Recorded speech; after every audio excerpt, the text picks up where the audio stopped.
Hello বন্ধুরা, কেমন আছো সবাই? আশা করছি সকলে ভালো আছো। প্রিয় বন্ধুরা, আজকে তোমাদের জন্য নিয়ে এলাম আরও একটি নতুন গল্প। আশা করছি তোমাদের দাঁড়িয়ে যাবে, তাই ভিডিওটা শুরু থেকে শেষ পর্যন্ত দেখো। শ্বশুর যা করলেন, ছিছি।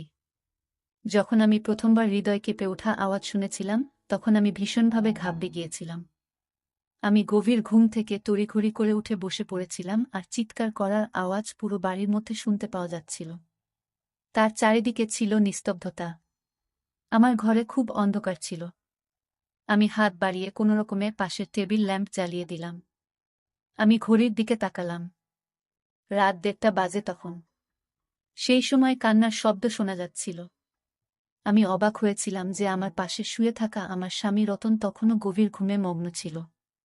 এত কোলাহলে সে ঘুমিয়েছিল কি করে? গতকালই তো আমি রতনের বোধহয় এই বাড়িতে এসেছি। রতনকে আমি খুব ধুমধাম করে বিয়ে করেছি। আমি খুব ধনী পরিবারের পুত্রবধূ হয়েছিলাম। আমি নিজেও ধনী পরিবার থেকে এসেছিলাম। আমার শ্বশুর খুব যত্নশীল মানুষ ছিলেন। আমি তার আচরণ খুব ভালো করেই জানতাম। রতনের সঙ্গে আমার প্রেম করে বিয়ে হয়েছিল। একটা বিয়েতে আমরা একে অপরকে পছন্দ করেছিলাম এবং সেখান থেকেই ফোনে কথা বলা শুরু হয়। আমরা দুজনেই ধনী পরিবারের ছিলাম, তাই এই সম্পর্ক নিয়ে কেউ আপত্তি করেনি। এটা ছিল আমার বিয়ের প্রথম রাত। আর সেই রাতেই আমি এই আওয়াজ শুনেছিলাম। একটা মেয়ের চিৎকার শোনা গেল, যেন সে কাউকে সাহায্যের জন্য ডাকছে। প্রথমে তো আমি ভাবলাম, ঘর থেকে বের হয়ে দেখি ওটা কার কণ্ঠস্বর। এই সময়ে এত জোরে চিৎকার করছে। কিন্তু আমি ছিলাম মাত্র একদিনে নতুন বউ। তাই এভাবে দুম করে ঘর থেকে বের হওয়াটা কি ঠিক হবে? প্রায় 40 মিনিট ধরে সেই কণ্ঠ প্রতিধ্বনি হতে থাকে। আর তারপর সব শান্ত হয়ে গেল। রতনের ঘুম দেখে আমি তো পুরো অবাক হয়ে গেলাম। এত কোলাহলে সে কিভাবে ঘুমোতে পারল? কিন্তু কিছুক্ষণ পর আওয়াজ আসা এমনভাবে বন্ধ হয়ে গেল যেন কোনোদিন কোনো শব্দই হয়নি। আমি আবার শুয়ে পড়লাম। আর ততক্ষণে ঘুম আমার চোখের থেকে অনেক দূরে চলে গিয়েছিল।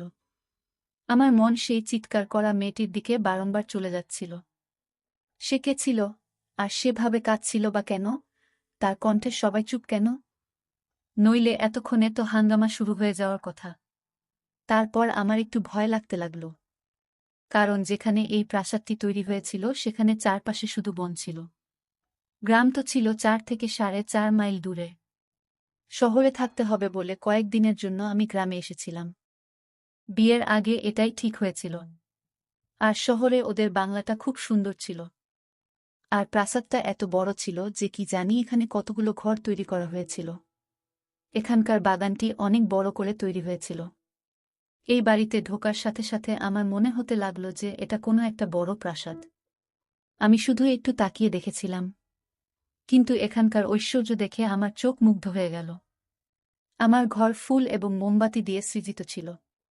আমি নিজেকে নিয়ে যত বেশি গর্বিত ছিলাম ততই যেন কম ছিল। আমাদের দুজনকে দেখে সবাই বলত চাঁদ সূর্যের জুটি। কিন্তু আজ রাতে যা শুনলাম, আমার মাথা কাজ করা বন্ধ করে দিয়েছিল।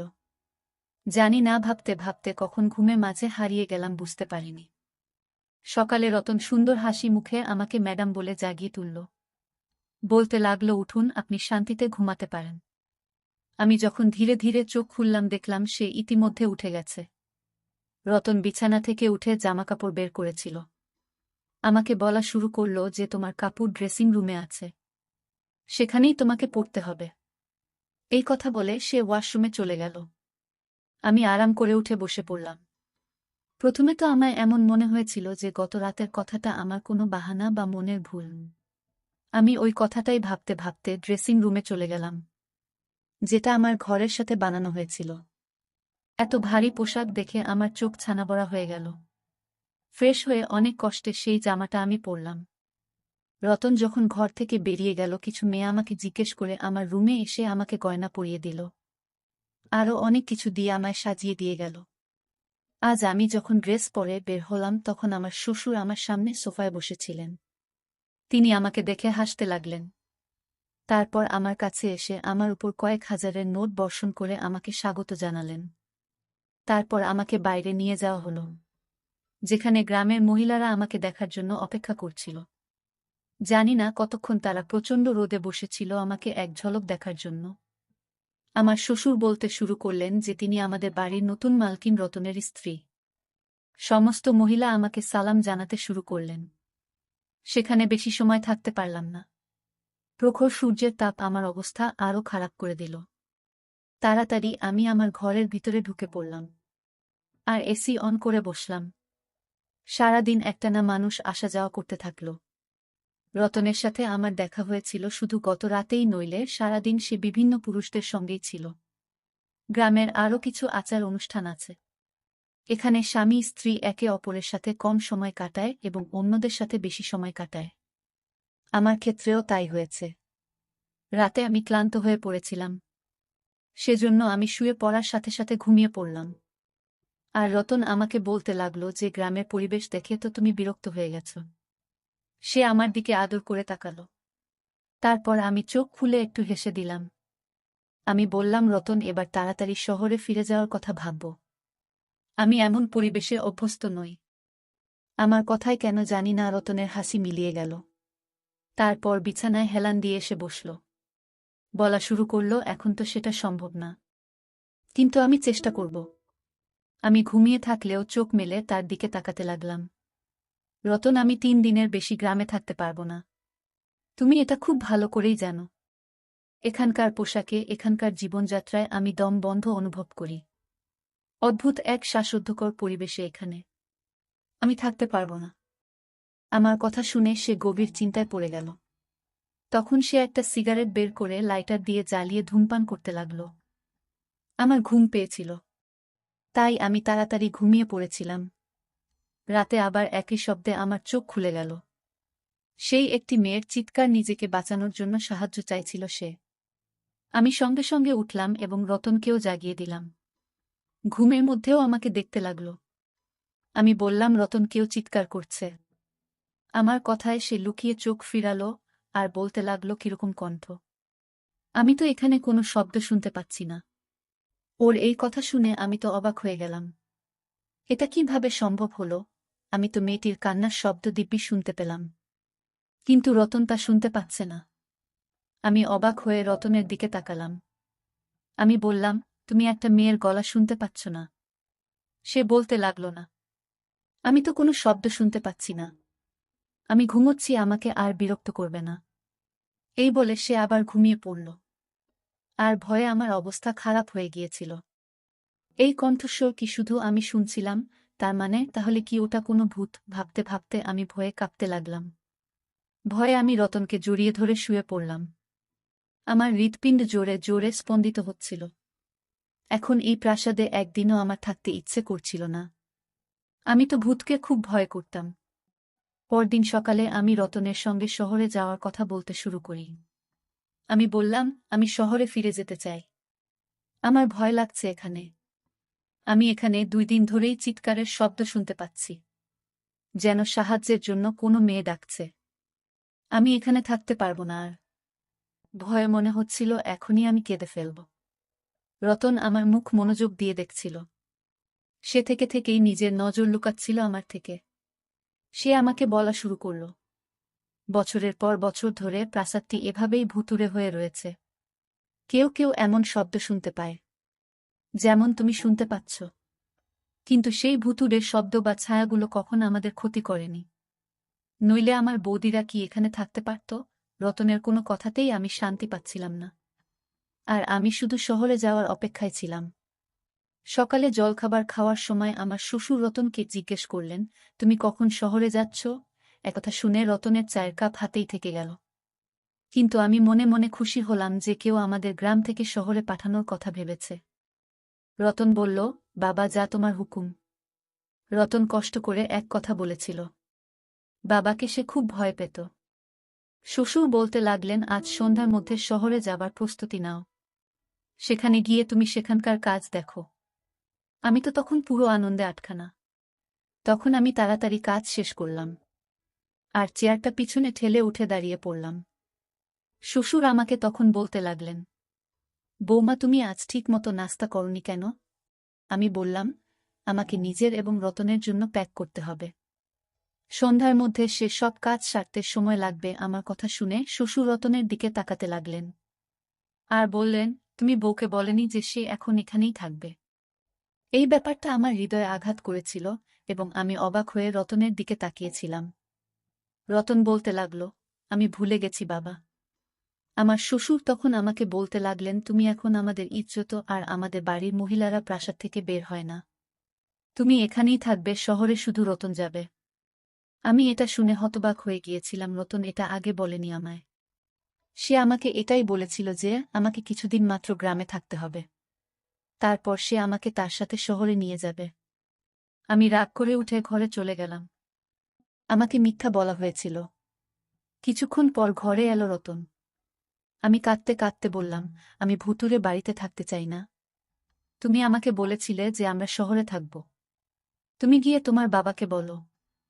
আমার কথা শুনে সে আমার পাশে বসে খুব আদর করে বলল, আমি এখনই তোমাকে শহরে নিয়ে যেতে পারব না। শুধু কয়েক মাস তুমি এখানে থাকো, এখানকার নারীদের মতো করেই। তারপর তোমায় আমি শহরে নিয়ে যাব। আমি বললাম, তোমাকে ছাড়া আমি এখানে থাকব না। রাতের সেই চিৎকার আমাকে প্রাণে মেরে ফেলবে। আমি খুবই আতঙ্কিত ছিলাম। সে আমাকে বলতে লাগল, ওই সব চিৎকারে একদম কান দেবে না। সে যেই হোক না কেন সে তোমার কোনো ক্ষতি করবে না। এটা আমি তোমাকে কথা দিতে পারি।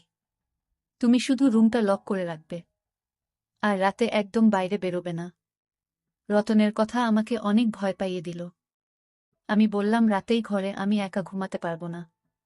রতন কিছু একটা ভাবতে থাকল। তারপর বলা শুরু করল, ঠিক আছে, বাবাকে জিজ্ঞেস করে কাজের মেয়ে ব্যবস্থা করব যে তোমার সাথেই ঘরে ঘুমাবে। কিন্তু তুমি শুধুই চেষ্টা করো বাবা তোমার বিরুদ্ধে কোনো অভিযোগ যেন না করে। আমি তার এই কথায় মাথা নাড়ালাম। রতন সন্ধ্যায় শহরের উদ্দেশ্যে রওনা হয়েছিল আর আমি এখানে একাই রয়ে গেলাম। রাতে আমার ঘরে একজন কাজের মেয়ে আমার সাথে ঘুমাতে শুরু করল।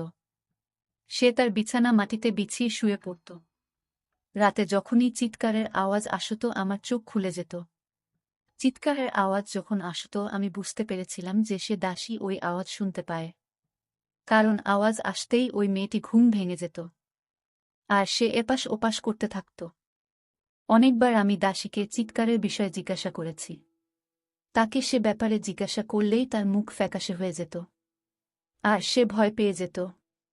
তারপর মাথা নাড়তে নাড়তে সে বলতে লাগল, এমন আওয়াজ আমি কখনো শুনিনি ম্যাডাম। আমি তার ভয় থেকে অনুমান করেছিলাম যে এই গল্পটা ঠিক অন্য কিছু। তাই আমি তাকে বলেছিলাম, আমি জানি তুমিও সেই কণ্ঠস্বর শুনতে পাচ্ছ। আমার কথা শুনে সে আমার সামনে হাত জোর করে বলতে লাগল, হাভেলিতে কাউকেই কথা বলবেন না, নইলে খুব খারাপ হবে। ওই দাসীর কথা শুনে আমি জানতে চাইলাম, অন্তত তোমার জানা উচিত এই পুরো ব্যাপারটা কি। রাতে ওইসব চিৎকার শুনে সিদ্ধান্ত নিলাম, সত্যিটা ঠিক কি তা এবার আমি খুঁজে বের করব। কারণ কোথাও আমি নিশ্চিত ছিলাম যে এটা ভূতের ব্যাপার নয়। রাতে চিৎকারের আওয়াজ শুনে তাই আমি উঠে দাঁড়ালাম এবং পা টিপে টিপে গিয়ে আস্তে আস্তে আমার ঘরের দরজা খুললাম। আমি উপরের তলা থেকে সেই কণ্ঠস্বর শুনতে পাচ্ছিলাম। আমি আস্তে আস্তে উপরে উঠলাম। এখন আমি সেই কণ্ঠস্বর আরও কাছ থেকে শুনতে পাচ্ছিলাম। সেই কণ্ঠস্বর অনুসরণ করে এগিয়ে গেলে সামনে ঘরটা দেখে আমি তো চমকে উঠলাম। কারণ ওটা তো ছিল আমার শ্বশুরের ঘর, যেখান থেকে মেয়েটির চিৎকারের শব্দ ভেসে আসছিল। তখন তো আমার মুখের রং উড়ে গেল। আমি নিচে ফিরে এলাম এবং আমার স্পন্দিত হৃৎপিণ্ডকে নিয়ন্ত্রণ করার জন্য আমার রুমে ঢুকে গেলাম। অর্থাৎ আমার শ্বশুরের ঘর থেকে সেই কণ্ঠস্বর শুনে আমি ভাবতেও পারিনি যে সে এমন হতে পারে। তার স্ত্রীও বেঁচে ছিলেন না, আবার বিয়েও করেনি তিনি। দুনিয়ার সামনে তো তিনি এত বড় ছিলেন। তাহলে ওই শব্দ? আমি নিজের সাথে কথা বলতে লাগলাম। তার প্রতি আমার অনেক শ্রদ্ধা ছিল। আমি তাকে এভাবে ভাবতেও পারিনি। আমার চোখ দিয়ে জল পড়তে লাগল। বিছানায় বসে আমি কাঁদতে লাগলাম। আমার শ্বশুর কি তাহলে মহিলাদের সাথে ঐসব করে? না না, এটা কিভাবে সম্ভব? গ্রামবাসী তাকে অনেক সম্মান করে। তাহলে এটা কি ছিল? এই যে রূপটা আজ নিজের চোখে আমি দেখলাম, সেটা কি আমার ভুল? সারা রাত আমি জেগেই কাটিয়ে দিলাম, কারণ আমি তাদের সম্পর্কে এমন ভাবতেও পারি না। সকালের নাস্তায় উনি সেভাবেই বসলেন, আমার চোখ দেখে চা খেতে খেতে বললেন, রতন আমার পুত্রবধূর সঙ্গে ফোনে কথা বলেনি। তাই আমার বোমা কাঁদতে কাঁদতে চোখ ফুলিয়ে ফেলেছে। আমি তার কথার কোনো উত্তর দিলাম না। তিনি শেখথা বলতে বলতে নিজেই হাসতে লাগলেন। তারপর বললেন, রতন সেখানে খুব ব্যস্ত, তাই হয়তো সে ফোন করতে পারেনি। আমি তার কথার কোনো উত্তর দিলাম না। আজ তো তার মুখটাও দেখতে ইচ্ছে করছিল না আমার। কি রকম দ্বৈত মুখে মানুষ সে! উনি দিনে একজন ভালো এবং সহৃদয় মানুষ সেজে থাকতেন এবং রাতে ভয়ানক এক রূপ। শুধু এটা চিন্তা করেই আমার শরীর কাঁপতে শুরু করে। আমি ভেবেছিলাম যে এবার আমি তার পর্দাফাঁস করেই ছাড়ব। কিন্তু আমি জানতাম না যে আমি নিজের জন্য কতটা সমস্যা তৈরি করতে চলেছি। রাতে আবার যখন দ্বিতীয়বার একই আওয়াজ শুনতে পেলাম, আমি তখন আবার ঠিক ওই ঘরের সামনে চলে গেলাম। আর ঘরের দরজার গর্ত দিয়ে দেখতে লাগলাম। সে একটি 17 বছর বয়সী মেয়ে ছিল। দেখে তো গ্রামের মেয়ে মনে হচ্ছিল। তার চোখে মুখে যন্ত্রণার ছাপ স্পষ্ট দেখা যাচ্ছিল। হাত জোট করে সে তার সম্মান ভিক্ষা করছিল। চিৎকার করছিল সে। কিন্তু আমার শ্বশুর নির্দয়ভাবে তার সম্মানহানি করে। এর বেশি আমি দেখতে পাচ্ছিলাম না। আমি পিছনে ফিরে চলে আসলাম। যাই হোক, কোনো রকমে আমি সেই রাত কাটিয়েছি। সকালে রতনকে ফোন করলাম। আমি বললাম, তুমি আমাকে এত বড় মিথ্যা কথা বললে। তুমি তো বলেছিলে তার সাথে আত্মা আছে। যদিও এরকম কিছুই নেই।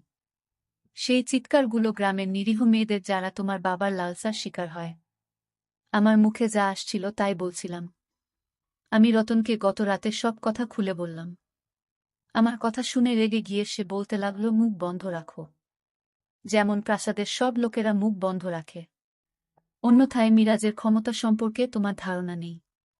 সে তোমাকে প্রাণে মেরে ফেলবে। তো রতনের কথা শুনে যতই অবাক হলাম ততই যেন কম। তার মানে সে তার বাবার সম্পর্কে সব জানত।